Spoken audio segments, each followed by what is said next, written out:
Hai, kita percaya bahwa setiap hari berkat Tuhan melimpah dan percaya hari ini Tuhan akan menyampaikan sesuatu yang pasti akan memberkati kita semua. Let us pray. Tuhan, kami berdoa Tuhan berikan hikmat, hadirat-Mu, pengurapan-Mu supaya kami boleh mendengar kebenaran firman Tuhan yang mendidik kami, membimbing kami menjadi pribadi yang lebih baik, pribadi yang militan, yang menyenangkan hati Tuhan. Di dalam nama Tuhan Yesus kamilah berdoa dan mengucap syukur. Semuanya percaya bahwa berkat Tuhan itu melimpah dan luar biasa. Keajaiban dan mujizat Tuhan pasti akan menyertai kita. Tapi bagaimana kita mempersiapkan hati kita? Environment, lingkungan kita. Apakah lingkungan kita ini benar-benar sudah dipersiapkan sedemikian rupa untuk kita bisa menerima hadirat Tuhan, mujizat Tuhan dan perkara-perkara Tuhan yang luar biasa? Hari ini, khotbah hari ini adalah campur tangan Tuhan. Atau God's intervention. Inilah pesan Yosua di akhir kehidupannya, di hari tuanya. Dia menyampaikan kepada umat Israel, ada pesan Tuhan yang sangat penting. Supaya apa? Supaya pekerjaan Tuhan, mujizat Tuhan, perkara-perkara yang ajaib yang mereka alami terus berjalan dan mereka bisa terus mengalami. Yaitu mempersiapkan atmosfer, mempersiapkan lingkungan yang tepat untuk mereka bisa melihat perkara-perkara yang ajaib boleh terjadi. Nah, kita lihat di awal itu dalam Yosua 23 ayat 1 sampai 11. Di mana Yosua ini berbicara satu hal yang penting. Pada saat waktu mereka sudah masuk ke tanah perjanjian, tapi Yosua mau juga mereka juga menikmati hal-hal yang luar biasa. Dan supaya iman mereka bertumbuh, mereka tetap percaya sama Tuhan di tengah-tengah tantangan yang mereka hadapi. Supaya apa? Supaya pekerjaan Tuhan itu dan kuasa Tuhan itu tetap bekerja dalam kehidupan bangsa Israel dan kehidupan kita semua. Dan firman Tuhan berkata bahwa betapa pentingnya untuk kita bisa punya iman. Betapa pentingnya kita membangun sebuah lingkungan untuk supaya Tuhan boleh hadir dalam kehidupan kita. Dikatakan di situ bahwa Abraham karena dia hidup benar, maka dia bisa diselamatkan oleh karena iman.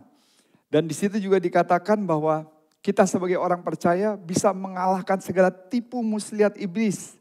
Dan kita bisa menguasai dunia karena kuasa dan hadirat Tuhan. Dan dikatakan juga bahwa mujizat kesembuhan bisa terjadi pada saat waktu kita percaya. Jadi yang paling penting adalah membangun lingkungan ini adalah kita harus punya iman. Tapi bukan hanya punya iman, kita harus percaya. Bukan hanya percaya, tapi kita juga harus melakukan apa yang firman Tuhan katakan. Jadi hari ini kita mau belajar bagaimana kita bisa punya iman. Karena kalau kita tidak memiliki iman, kita tidak punya satu keyakinan kepada Tuhan, itu akan menghalangi kuasa Tuhan bekerja di dalam kehidupan kita. Firman Tuhan berkata dalam Matius 13 ayat 58. Dan karena ketidakpercayaan mereka, tidak banyak mujizat yang diadakan di situ.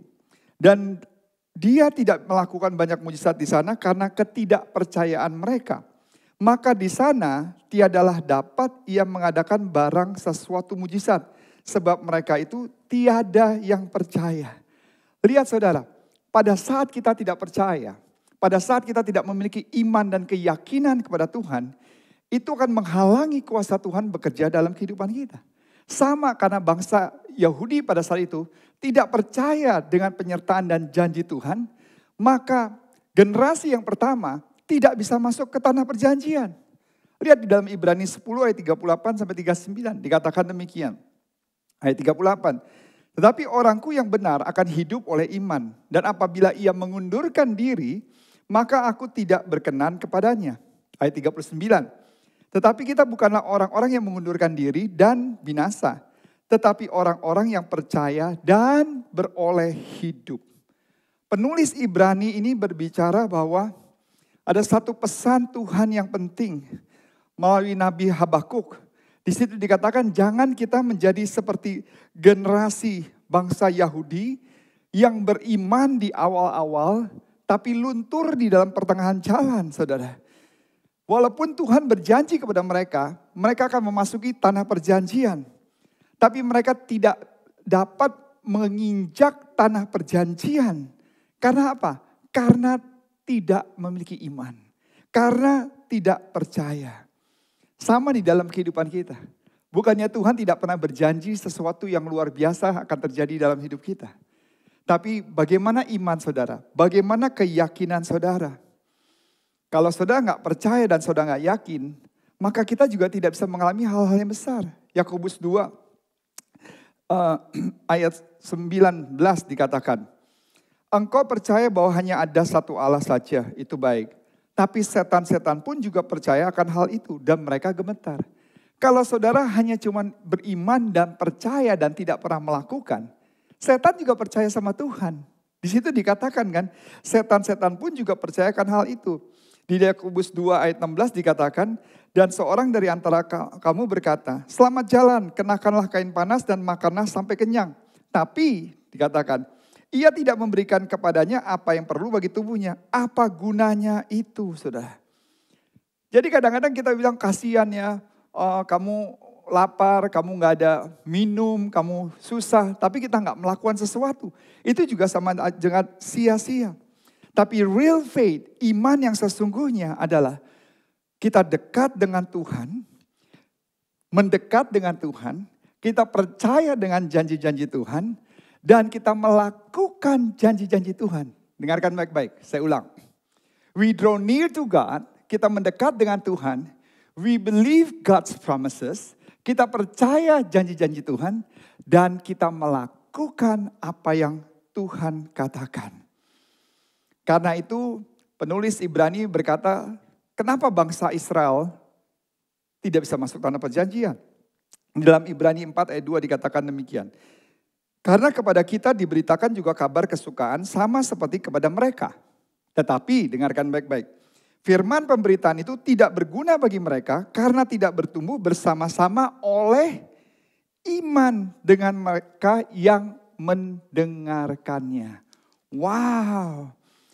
Bukannya mereka nggak mendengarkan. Di situ dikatakan bersama-sama oleh iman dengan mereka yang mendengarkan. Tetapi firman pemberitaan itu tidak berguna bagi mereka. Artinya they clearly heard and understood what God has promised. Mereka benar-benar mendengar. Mereka ngerti apa yang Tuhan janjikan. Tapi mereka nggak menerima dan firman Tuhan itu tertanam dalam hati mereka. Bertumbuh dan berbuah, saudara. Karena mereka nggak membangun atmosfer, nggak membangun environment, lingkungan di mana iman mereka bisa bertumbuh. Ini sangat penting, ini pelajaran hari ini.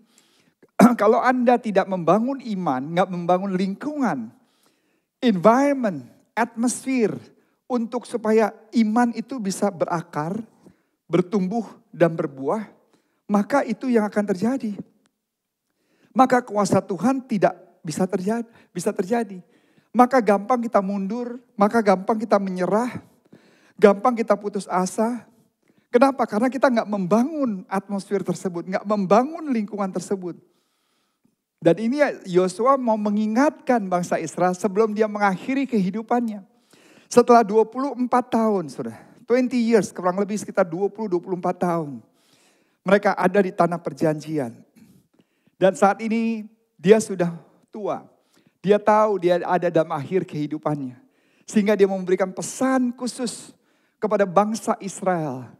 Yosua memberikan pesan khusus kepada kita semua. Supaya apa? Supaya mujizat hal-hal yang besar bukan hanya ada di belakang kita. Tapi kita terus bisa alami dari waktu lepas waktu. Lihat Yosua 23 ayat 14. Maka sekarang sebentar lagi aku akan menempuh jalan segala yang fana. Sebab itu insyaflah dan dengan segenap hatimu dan segenap jiwamu. Bahwa satu pun dari segala yang baik yang telah dijanjikan kepadamu oleh Tuhan Allahmu. Tidak ada yang tidak dipenuhi. Wow. Artinya Yosua ini cuma bilang. Pada saat kita semua sama-sama mendekat dengan Tuhan. Pada saat kita percaya dengan janji-janji Tuhan. Melakukan janji Tuhan. Tidak ada satupun janji Tuhan yang tidak terpenuhi, saudara. Dan di ayat 1-2 di Yosua 23. Ketika Yosua telah tua dan lanjut umur, dipanggilnya seluruh orang Israel. Lihat, seluruh orang Israel, para tua-tuanya, para kepalanya, para hakimnya dan para pengatur pasukannya. Dan Yosua berkata kepada mereka, aku telah tua dan sangat lanjut umur. Apa yang kita mau dengarkan sebentar lagi, pelajaran yang istimewa ini. Apa yang saudara akan dapatkan hari ini, saudara? Saudara akan dapatkan dari seorang pemimpin yang luar biasa yang namanya Yosua. Dia mau menyampaikan rahasia sekali lagi. Yosua going to share secrets how to build environment, atmosphere for faith to grow and mature. Yosua lagi mau kasih tahu rahasia bagaimana setiap iman kita bisa bertumbuh dewasa, bisa bertumbuh kuat, supaya apa? Supaya kuasa dan mujizat Tuhan terjadi di dalam kehidupan kita. Ada 3 hal pesan Yosua yang Yosua mau sampaikan kepada kita semua.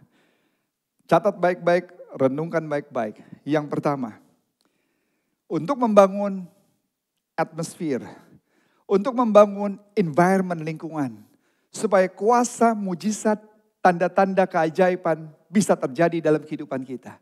So God can reside and live in our life and manifest His power, miracles and wonder. Supaya Tuhan bisa tinggal dalam hati kita. Dan Dia bisa memanifestasikan kuasa, mujizat dan tanda-tanda keajaiban dalam hidup kita. Yang pertama, Yosua berkata, ingat campur tangan Tuhan di masa lalu.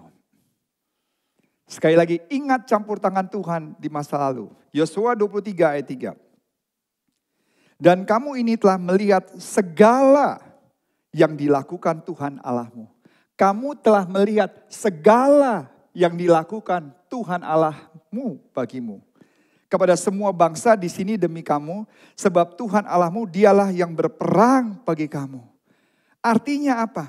Joshua is telling them to look back and think about all God has done. Yosua berkata kepada kita semua, bangsa Israel saat itu, coba kita melihat ke belakang apa yang Tuhan sudah lakukan. Yosua diingatkan kembali pada saat waktu Yosua menjadi budak di Mesir, ingat. Tapi Yosua mengingat penyertaan Tuhan terus sempurna. Yosua mengingatkan pada saat bangsa Israel hidup dengan pemeliharaan Tuhan, roti mana turun dari surga. Wow. Air keluar dari batu, saudara. Dan bagaimana Tuhan menyertai bangsa Israel dengan tiang awan dan tiang api pada pagi hari dan pada malam hari. Sehingga mereka tidak kedinginan. Malam hari mereka punya seperti cahaya yang terang. Tapi pada siang hari mereka tidak kepanasan. Yosua mengingatkan akan tiang awan dan tiang api. Yosua mengingatkan lihat bangsa Israel yang pada saat itu yang bersungut-sungut. Dan mencaci maki Yosua. Sampai akhirnya Tuhan tidak mengizinkan mereka satu generasi masuk tanah perjanjian. Kecuali Yosua dan Kaleb.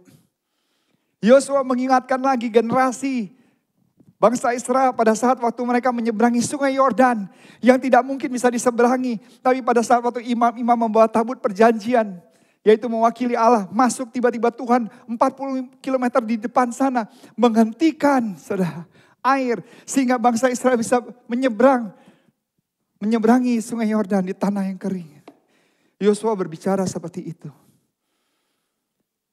Kalau saudara mau supaya kuasa Tuhan bekerja di dalam kehidupan kita, kita harus mengingat perbuatan-perbuatan Tuhan di dalam kehidupan kita. Bahkan pada saat sulit, penderitaan yang kita alami, pernahkah saudara ingat bahwa Tuhan tidak pernah sedetik pun meninggalkan kita? Di saat-saat rasanya kita mau menyerah, tapi Tuhan selalu ada bersama dengan kita. Firman Tuhan berkata, Ibrani 10 ayat 32 dikatakan, akan tetapi ingatlah hari-hari yang telah lalu.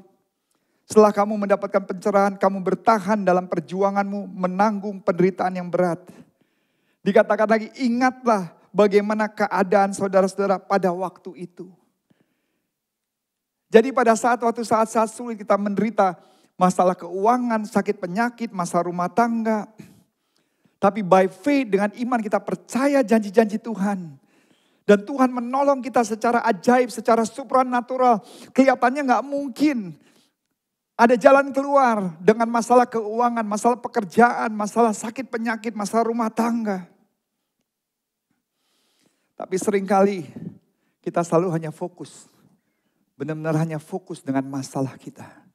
Sehingga akhirnya kita lupa bahwa Tuhan pernah tolong kita 10 tahun yang lalu.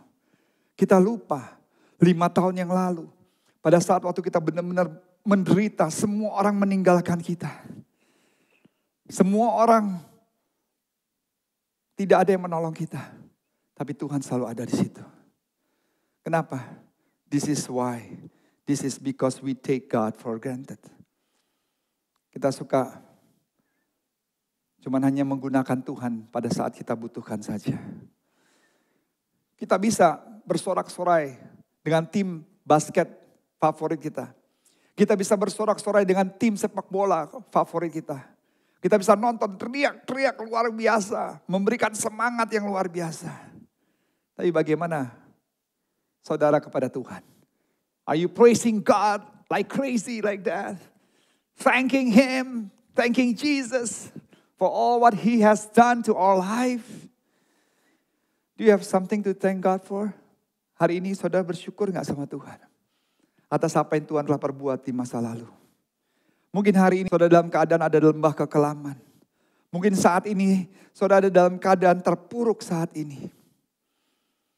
Tapi bukannya berarti kita gak bisa membuka mulut kita dan bersyukur pada Tuhan.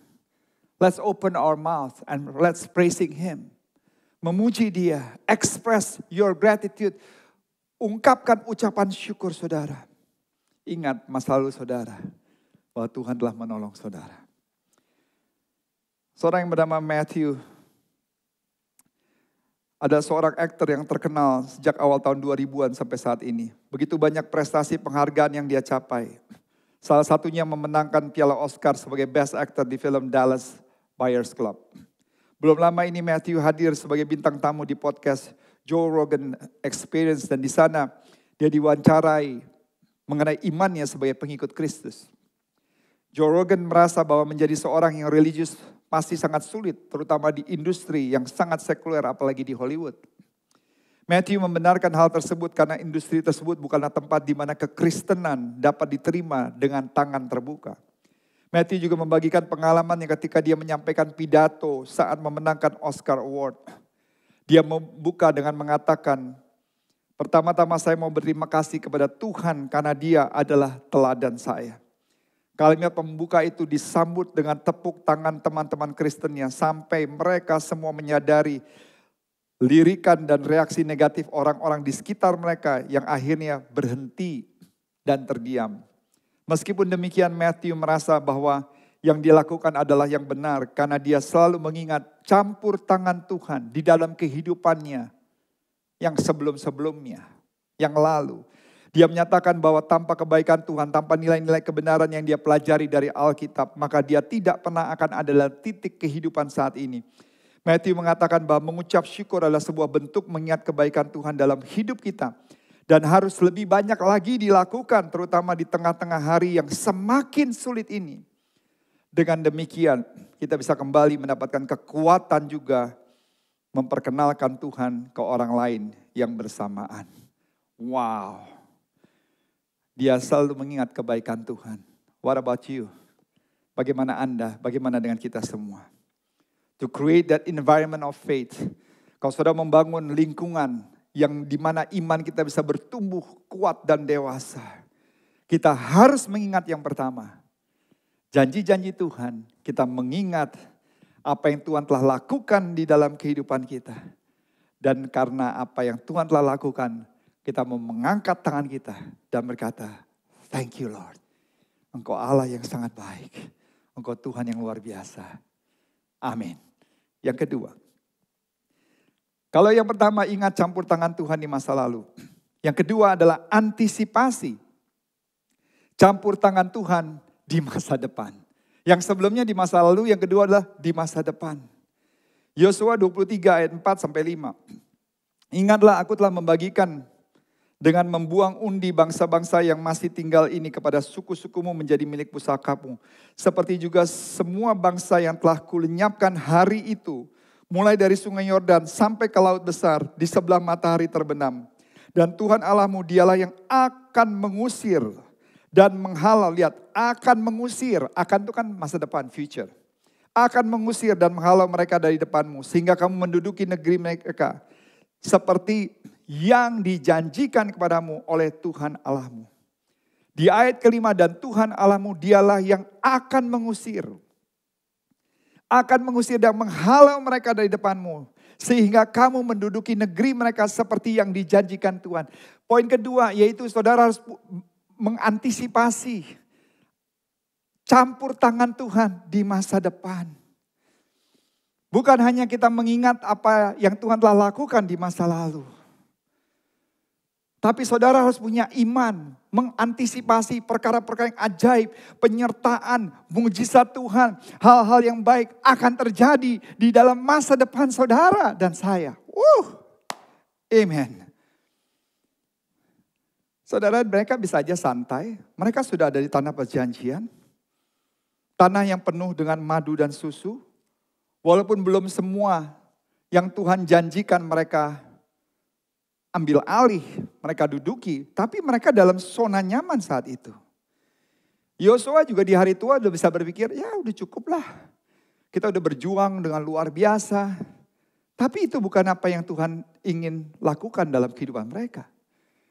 Masih banyak hal-hal yang luar biasa yang Tuhan mau percayakan dalam hidup mereka. Kalau saudara jujur, mau jujur saudara, di dalam kehidupan kita juga.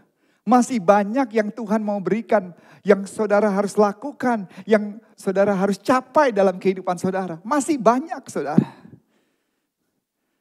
Tapi kalau kita nggak membangun environment, nggak membangun lingkungan di mana iman kita bisa bertumbuh. Dan kita bisa mengalahkan segala tipu muslihat iblis yang membuat kita akhirnya, ya sudahlah menyerah, hidup memang seperti ini. Tapi saudara harus, yang poin kedua, saudara harus punya antisipasi akan campur tangan Tuhan di masa depan. I will tell you now, honestly, God wants to bless you. Tuhan mau memberkati Anda. Tuhan mau mengangkat Anda. God wants to promote you. God wants to do great things upon your life. Tuhan mau melakukan sesuatu yang besar, wonders thing upon your life.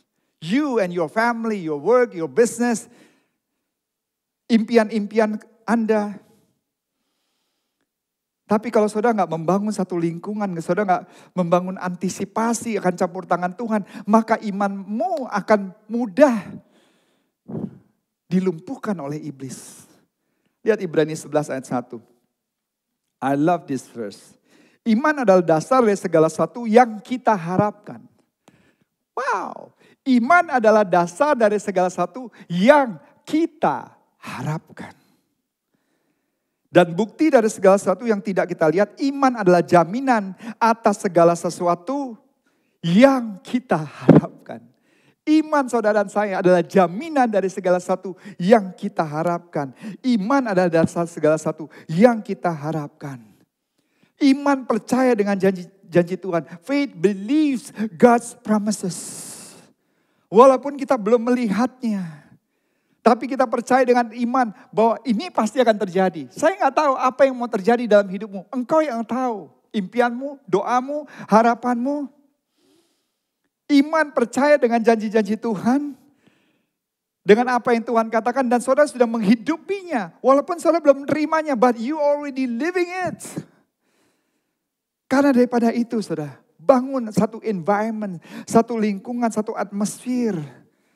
Dengan apa? Saudara punya antisipasi, bukan hanya yang poin pertama, mengingat kebaikan Tuhan masa lalu. Tapi kita juga melihat yang ke depan, kita percaya. Jangan menyerah, do not give up. Percaya, Tuhan akan pegang janji-janjinya. Percaya Tuhan akan melakukan sesuatu yang luar biasa dalam hidupmu. Minka Dispro adalah seorang remaja sederhana yang mengalami sebuah musibah. Ia diperkosa oleh seseorang dan harus melahirkan seorang bayi di usia 17 tahun. Pada saat itu, ia membesarkan bayi tersebut tidaklah menjadi pilihan yang memungkinkan. Jadi, Minka memutuskan untuk menyerahkan bayinya untuk diadopsi pada tahun 1929. Tapi setelah beberapa tahun berlalu, dia mulai menyesali keputusannya dan berusaha untuk mencari anaknya lagi. Karena buruknya administrasi pada zaman dahulu, Minka menghadapi kesulitan untuk menemukan anaknya yang telah diadopsi oleh keluarga lain. Bahkan banyak orang mengatakan bahwa semua usahanya sia-sia, seperti mencari jarum di tumpukan jerami. Wow. Tapi Minka tidak pernah menyerah. Dia terus mencari dan terus berdoa dan menemukan anaknya. Lihat, dia tidak pernah menyerah. Terus mencari, artinya dia mengantisipasi campur tangan Tuhan di masa depannya. Minka percaya bahwa suatu saat nanti, lihat imannya ke depan. Suatu saat nanti Tuhan akan mempertemukan dia kembali dengan anaknya. Hari berganti hari, bulan berganti bulan, tahun berganti tahun. Minka pun menjadi tua. This is amazing story. Doanya pun menjadi lebih spesifik lagi. Dia berdoa untuk bisa kembali bertemu anaknya sebelum dia meninggal. Minka tetap percaya bahwa Tuhan sanggup menjawab doanya. Ini bicara mengenai percaya campur tangan Tuhan kembali lagi di masa depannya. Dia berdoa, dia percaya, dia sudah menghidupi bahwa dia akan ketemu dengan anaknya. Walaupun orang-orang bilang seperti tidak mungkin. Di tahun 2006, 77 tahun setelah anaknya diadopsi, saat Minka berusia 100 tahun. I got goosebumps. Tuhan menjawab doanya dan mempertemukan dengan anak perempuannya. Cucunya Kathy Legro memutuskan untuk menulis sebuah buku dengan cerita ibu dan neneknya ini. Dan kemudian dipublikasikan dengan judul The Waiting. Sebuah buku tentang anak yang hilang, perjuangan panjang, dan mujizat yang dialami seorang ibu yang tidak pernah menyerah dan mengantisipasi campur tangan Tuhan di masa depan. Buku ini menjadi salah satu buku yang paling laris dan banyak dibeli terutama di Hari Ibu. Di buku tersebut Kathy menutup dengan tulisan, Minka akhirnya melihat anaknya meniup lilin ulang tahun untuk dirinya dan berdoa untuk masa depannya. Suara sendok garpu beradu dengan suara tawa. Kebahagiaan ibu dan anak yang lama terpisah. Sebuah pemandangan sederhana tetapi sangat bermakna. Sebuah momen kebahagiaan yang benar-benar layak dinantikan dan diperjuangkan. Tuhan menjawab doa Minka sekalipun memerlukan waktu 77 tahun. Minka masih bisa menghabiskan hari-hari tuanya bersama anak dan cucunya. Selama beberapa tahun sampai akhirnya meninggal di usia 102 tahun. Come on. Do you believe God's intervention for your future? Saudara percaya nggak campur tangan Tuhan di masa depan? Yang pertama campur tangan Tuhan di masa lalu. Kedua campur tangan Tuhan di masa depan. Yang tiga terakhir adalah campur tangan Tuhan di masa sekarang. Saudara baca di rumah Yosua 23 referensinya ayat 6-11. Karena di sini ada tiga hal. Kalau saudara mau campur tangan Tuhan di saat sekarang ini. Ada tiga hal yang bagian A. Saudara taat kepada Tuhan. Taat kepada Tuhan. Yosua 23 ayat 6. Kuatkan benar-benar hatimu dalam memelihara dan melakukan segala yang tertulis dalam kitab hukum Musa. Supaya jangan menyimpang ke kanan dan ke kiri. Ketaatan was the central tenet throughout Joshua's life. Sepanjang kehidupan Yosua yang diutamakan, yang paling sentral, yang paling fokus di atas segala-galanya adalah ketaatan. Sebelum mereka masuk tanah perjanjian, mereka ada dalam tanah perjanjian. Kuncinya adalah taat. Yosua 1 ayat 8. Tetapi kamu harus berpaut atau taat pada Tuhan Allahmu seperti yang kamu lakukan sampai sekarang. Artinya juga buat saudara dan saya. Pusat di atas segala-galanya. Pusat kehidupan kita adalah ketaatan kita kepada Tuhan.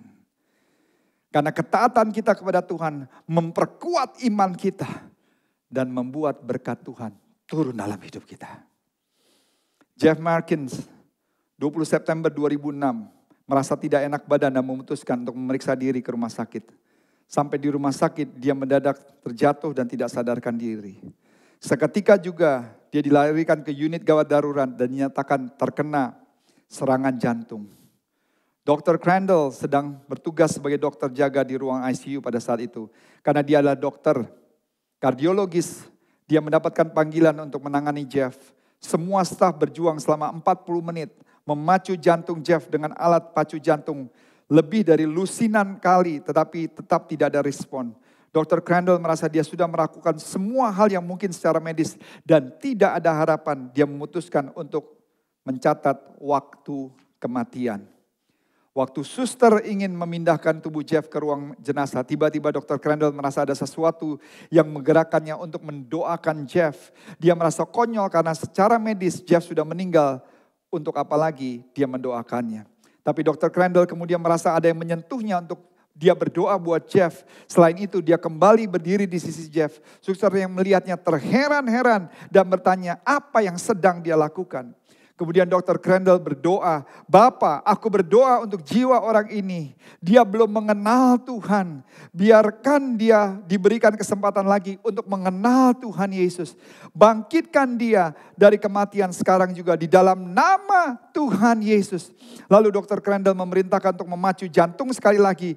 Dia ditentang karena semua staf merasa bahwa Jeff sudah meninggal. Tapi Dr. Crandall memaksakannya dan secara ajaib detak jantung Jeff kembali dan hidup lagi. Ia dirawat selama 3 hari di ICU. Setelah ia sadar Jeff juga mengalami kerusakan otak dan syaraf. Dr. Crandall kemudian menjadi dokter yang menangani kesehatan fisik Jeff sekaligus orang yang membimbingnya secara spiritual. Di wawancara di CBN, Dr. Crandall menyatakan bahwa satu hal yang dia pelajari dari keadaan ini adalah sebagai dokter dia terlalu mengandalkan secara medis saja. Seringkali dia mengabaikan Roh Kudus yang memerintahkan dia untuk berdoa bagi pasiennya. Padahal kita memiliki iman yang melakukan apa yang diperintahkan Tuhan. Jauh lebih sanggup dan melakukan mujizat dalam kehidupan seseorang. Wow. Saudara kasih, pentingnya kita taat dengan Tuhan. 3B, jangan membuat segala sesuatu yang membuat Tuhan cemburu. Ayat 7, Yosua 23. Dan supaya kamu jangan bergaul dengan bangsa-bangsa yang masih tinggal di antara kamu itu. Serta mengakui nama Allah mereka dan bersumpah demi Allah mereka. Dan beribadah atau sujud menyembah kepada mereka. Lihat, di situ dikatakan supaya jangan bergaul dengan bangsa-bangsa yang tinggal di antaramu itu. Bukannya Tuhan bilang kita harus fanatik. Bukannya Tuhan mengajarkan kita untuk menjadi orang yang rasis. Tapi Tuhan berkata jangan saudara tinggal dengan orang-orang yang memberhalakan dunia, yang membuat Tuhan cemburu. Firman Tuhan berkata dalam 1 Yohanes 2 ayat 15. Janganlah kamu mengasihi dunia dan apa yang ada di dalamnya. Jikalau kamu mengasihi dunia, maka kasih akan Bapa itu tidak ada lagi dalam orang itu. Saat ini penyembahan berhala apa sih? Yaitu segala sesuatu yang salah. Kesalahan lifestyle, kesalahan mengolah keuangan, memberhalakan pekerjaan, hobi saudara dan lain sebagainya. Sosial media, segala sesuatu bisa membuat berhala sehingga saudara tidak lagi memperhatikan Tuhan, menyembah Tuhan, fokus pada Tuhan, tapi fokus kepada hal-hal material, uang, jabatan, pekerjaan, dan lain sebagainya. Emma McKinley pada Pekan Paskah 1993 sedang sibuk bekerja karena dia dikenal sebagai karyawan yang sangat berdedikasi sehingga tidak masalah baginya untuk mengambil shift kerja di hari libur. Ketika dia sedang mencari barang permintaan customer di dalam gudang, tiba-tiba ia mendengar sebuah ledakan keras. Emma baru sadar 2 hari kemudian, ternyata dia terbaring di rumah sakit tanpa ingatan dan mengalami kelumpuhan. Ledakan yang terjadi dari pemanas ruangan membuat Emma mengalami sebuah trauma syaraf yang sangat langka yang dikenal dengan istilah reflex sympathetic disorder. Penyakit tersebut menyebabkan seorang tidak dapat menggerakkan tangan dan kaki. Selain itu, penyakit itu juga menyebabkan sensitivitas ekstrim sehingga rasa sakit ketika lengan dan kaki mengalami sentuhan sangat menyakitkan sekali. Menurut dokter, gangguan syaraf ini memiliki kemungkinan yang sangat kecil untuk bisa disembuhkan dan memiliki tingkat penyebab bunuh diri yang sangat tinggi karena banyak orang tidak bisa menahan rasa sakit yang berkelebihan tersebut. Sejak saat itu hidup Emma dipenuhi dengan kontrol ke dokter, pain management clinic, terapi, penyakit, komplikasi dan juga banyak pengalaman yang dapat menyebabkan kematian. Kejadian buruk yang dihadapi membuat Emma menyadari kesalahan yang dia lakukan selama ini waktu dia masih sehat, yaitu dia selalu berdedikasi untuk pekerjaan dan mengutamakannya sampai-sampai dia mengesampingkan Tuhan sama sekali dalam hidupnya. Hal ini membuatnya lebih bersyukur karena dia masih diberikan kesempatan kedua oleh Tuhan, masih bisa hidup sekalipun harus menderita. Dia menjadi semakin dekat dengan Tuhan dan memiliki cara pandang yang jauh lebih positif. Bahkan dokter pun terheran-heran dengan semangat dan respon positif yang diberikan setiap terapi. Sekalipun Emma harus menahan rasa sakit. Pada malam Natal tahun 2011, 18 tahun setelah Emma mengalami kecelakaan dan harus berperang dengan penyakit tersebut, Emma secara tiba-tiba merasa Tuhan menyembuhkannya. Dia bisa menggerakkan lengan dan kakinya, mengalami sebuah mujizat kesembuhan setelah hampir 20 tahun tidak dapat bergerak. Kemudian dia menulis kesaksian secara detail di buku berjudul Rush of Heaven, di mana dia menjelaskan perjalanannya dan titik tergelap, menyadari kesalahannya, kembali kepada Tuhan dan menerima mujizat Tuhan. Karena daripada itu, jangan melakukan sesuatu yang membuat Tuhan cemburu. Di poin ketiga C yang terakhir, untuk saudara bisa mengalami mujizat Tuhan, campur tangan Tuhan di saat ini. Taat sama Tuhan, kita sudah bahas. Jangan membuat segala sesuatu yang membuat Allah cemburu. Yang C yang terakhir, mengasihi dan mengiringi Tuhan dengan sepenuh hati. Di ayat 11 Yosua 23, maka demi nyawamu bertekunlah mengasihi Tuhan Allahmu. Tuhan mau kita mengasihi Tuhan dengan segenap hati. Yosua 14 ayat 15 ayat yang terakhir. Jikalau kamu mengasihi aku, kamu akan menuruti segala perintahku. Jika kamu mengasihi aku, kamu akan menuruti semua perintahku. Jikalau kamu mengasihi aku, turutilah segala hukumku. Cerita yang terakhir yang Pastor Ed mau sharingkan. Sandra Rivera, seorang perempuan yang lahir di tahun 1965 dan tumbuh besar di Massachusetts, Amerika. Sandra tumbuh besar di keluarga yang sudah mengenal Tuhan, tapi bagi dia ibadah hanya merupakan sebuah rutinitas dan dia sendiri dikatakan kurang mengenal Tuhan. Beberapa tahun sebelum memasuki usia 30 tahun, dia divonis memiliki tumor otak yang tidak bisa dioperasi. Bukan hanya itu juga, Sandra juga dinyatakan tidak bisa memiliki anak. Untuk beberapa tahun dia menjalankan terapi kesehatan secara intens. Tapi semuanya gagal dan bahkan kondisinya semakin memburuk. Pada saat itulah Sandra memutuskan untuk melibatkan Tuhan dengan sungguh-sungguh berdoa dan berserah kepadanya.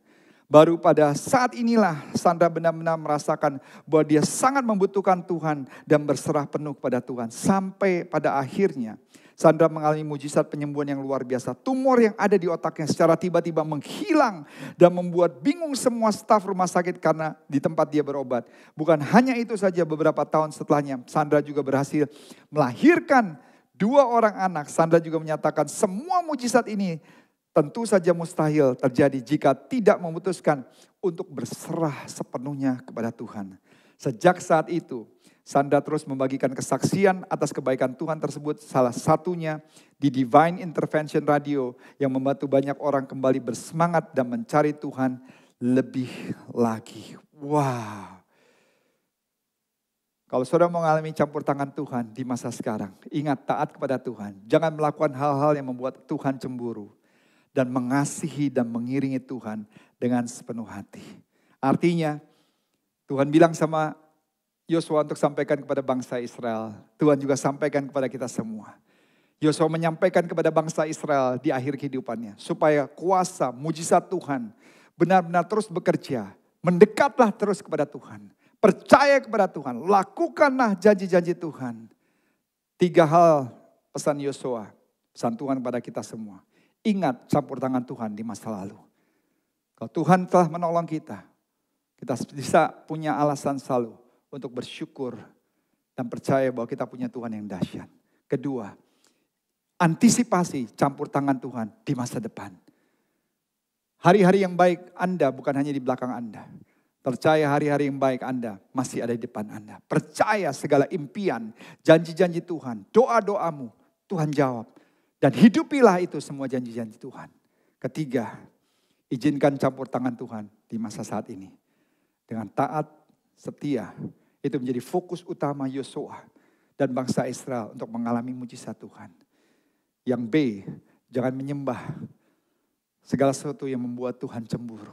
Pekerjaanmu, keluargamu, anak, hobi, uang, harta, materi, dan lain sebagainya. Nomor satukan Tuhan di atas segala-galanya. Yang terakhir, di C, 3C, mengasihi dan mengiringi Tuhan dengan sepenuh hati. Semua dimulai dari Tuhan. diawali Tuhan, diakhiri dengan Tuhan. Kalau engkau mau mengalami mujizat Tuhan, biarlah Tuhan menjadi satu-satunya pusat di dalam kehidupan kita. Amin. Firman Tuhan sudah mengingatkan kita 3 hal yang luar biasa. Ingat kebaikan Tuhan, pertolongan Tuhan di masa lalu. Tuhan bawa kita sampai hari ini. Ingat juga buat masa depan dan juga ingat campur tangan Tuhan hari ini. Percaya bahwa Tuhan juga sangat peduli dengan keuangan kita. Tuhan mau kita hidup diberkati. Karena itu janji Tuhan itu ya dan amin. Waktu Anda memberi kepada Tuhan dengan sukacita, Anda memberi dengan memberikan yang terbaik kepada Tuhan yang berjanji, kepada Tuhan yang melihara hidup kita. Pastor Ed yakin dan percaya Tuhan akan mengembalikan 30, 60, bahkan 100 kali lipat ganda.